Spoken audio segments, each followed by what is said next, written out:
Hey everyone, welcome to the Work VC podcast. And today we are, since in the series of Curatype, we are pretty deep. We have discussed a lot about the different business model, that is B2C2B versus B2B2B, persona protocol, avatars, and the virtual currency. Now today, since Curatype is also an awake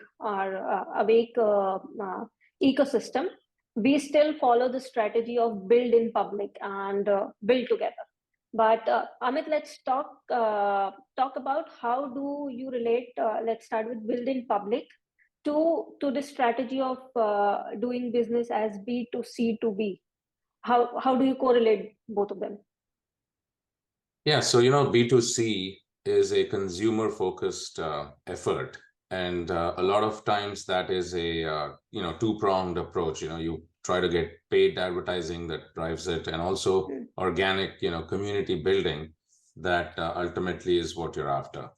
So the process of building that initial software platform or product, the initial community growth that you set out to do, your fans, the first few early adopters, these people are your champions, that early group is what we're after, right? So that's an organic growth channel, obviously, right? You feel good working with early champions.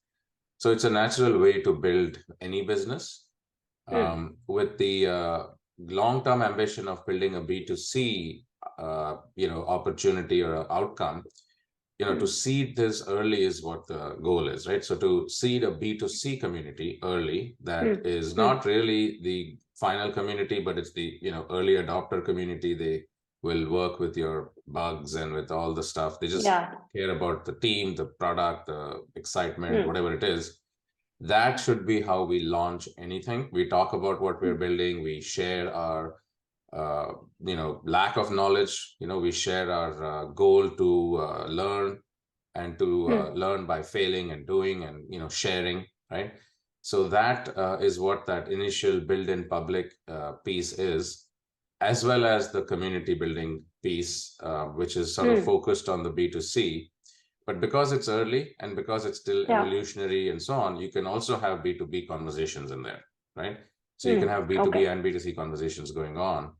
And then your platform starts to kind of offer businesses something, even though you're really a B2C, right? You start offering B2B services, let others do what you're doing, B2C.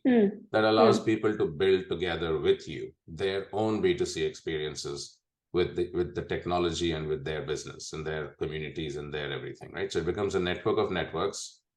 And then you start to kind of help your business customers succeed in B2C because you are effectively and in essence a B2C as a service.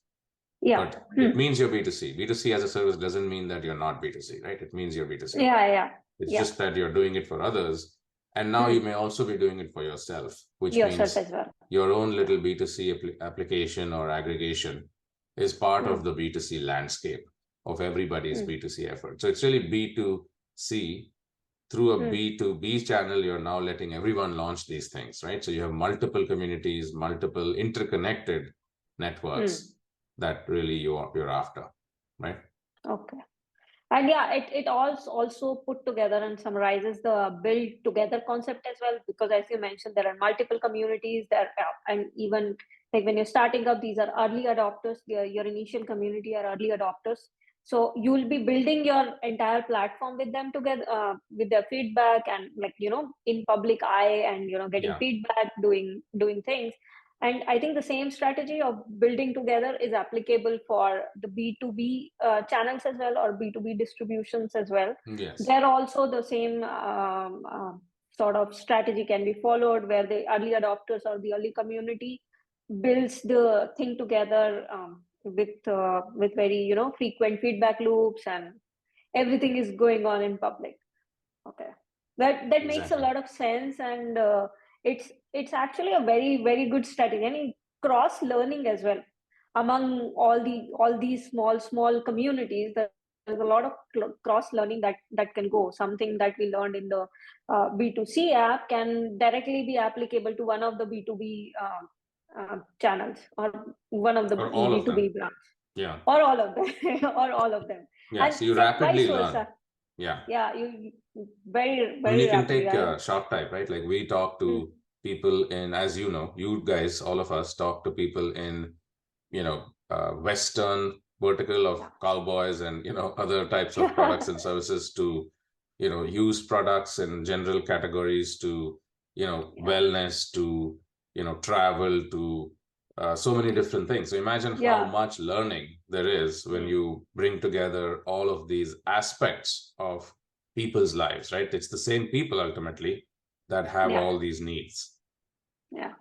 I think the same user will be consuming something from, let's say, home decor, and the same Yes. user will be consuming something from alternative medicine. It's the same user. So Ultimately, it's all of us, right? So how yeah. can we bring everyone together, whether it's B2B, B2C, B2 whatever, right? It's ultimately C to C, right? Ultimately, it's consumer to consumer that ultimately drives That is right. the engagement and the final exchange. So as long as we stick to that, which is really people to people, right? People are businesses, people are consumers. Yeah. Okay. Wow. That makes a lot of sense. And thanks, Amit. I think when we are talking separately about all these concepts, and then we have a conversation where we sort of club all of them together, it forms a really bigger picture where you can see all the concepts and all the strategies being in place and working parallelly, or aiding each other, so that Yes. the entire growth process, it's much more shorter compared to if you're Absolutely. doing You want to anything create alone. non-linear, Yeah. growth hacks or growth engine, basically, right? That gives you Yeah. much more than you put in. That's what Yeah. you get when you foster a network of networks. Yes, that's true. Thanks, Amit. Thanks so much for Thank an you. awesome conversation. Cheers.